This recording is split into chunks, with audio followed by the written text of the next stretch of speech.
Assalamualaikum warahmatullahi wabarakatuh. My name is Muhamad Roup. I am student of English Education Department of STKIP Muhammadiyah Bogor. I will explain about the film Train to Busan and the novel Max Havelaar as a listening and speaking assignment. The first, I will explain about Train to Busan. Okay, who doesn't know this very tense zombie film from South Korea? The tension of this film has been felt since the first scene, when a driver accidentally hit a deer. After seeing the deer dead, the driver immediately continued his journey. So when the atmosphere was quiet, when the driver was gone, suddenly the deer that had been dead come back to life but with whitish gray eyes, indicate the deer has become a zombie. This film actually tells the story of Seo-woo promise to his daughter Soo-an to take him to Busan. Seo-woo is the type of father who doesn't really care about his family but cares more about his career. He even gave the same gift to his daughter.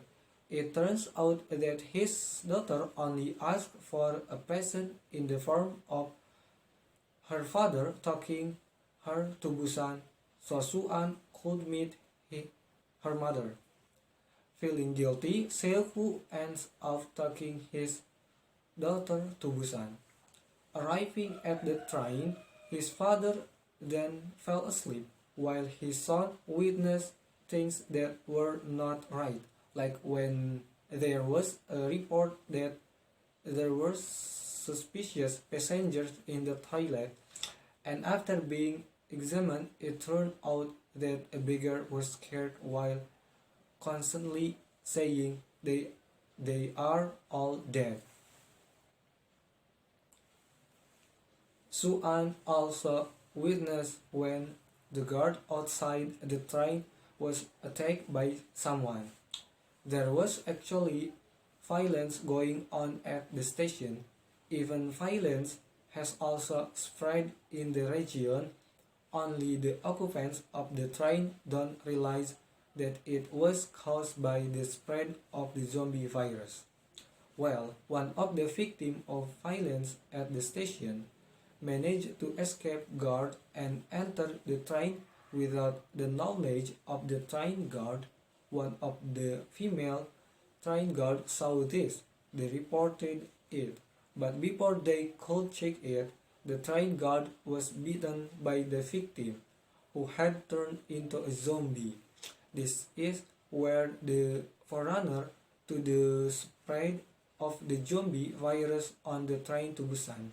Similar to the film Tunnel, this film also shows how the worst and best human side come out when in a state of urgency. What if Seo-woo gang was kicked out because the previous gang didn't want to take the risk of infection?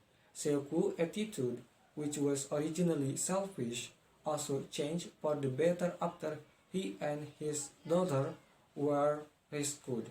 The film also shows how someone can sacrifice their life to save their loved ones. Okay, that's all about Train to Busan. Next, I will discuss about the novel entitled Max Havelaar.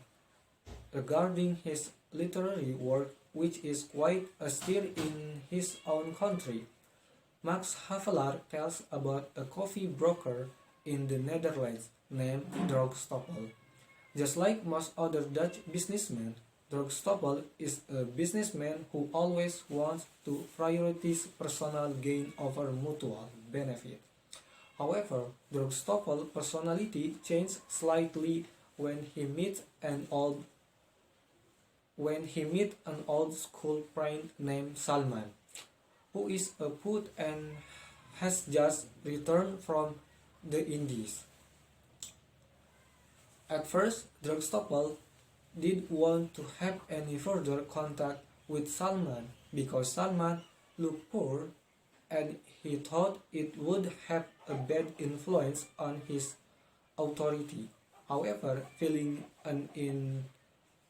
indebtedness, Drogstopol finally agreed to have a further relationship with Salman and agreed to help lighten his financial burden by having his novel published.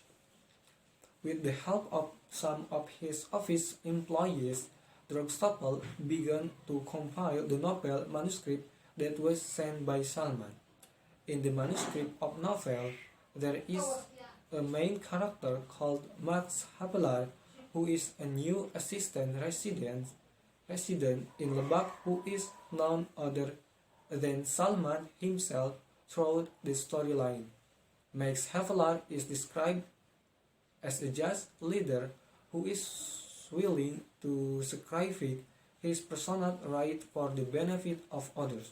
However, it was not uncommon for Max Havelaar to receive the opposite treatment from his own superior. In Max Havelaar's novel, Multatuli skillfully plays storytelling points of view in various ways. The first is by using the first person point of view as if he were telling the story himself, and the second is by using an all-knowing third person point of view as if he were also telling the story of Max Havelaar's life in detail. In addition, another uniqueness of this novel is the element of story within a story, which initially tells the life of Drogstopol and then tells Drogstopol's story about Havelaar. Okay, maybe enough from me. Thank you. Wassalamualaikum warahmatullahi wabarakatuh.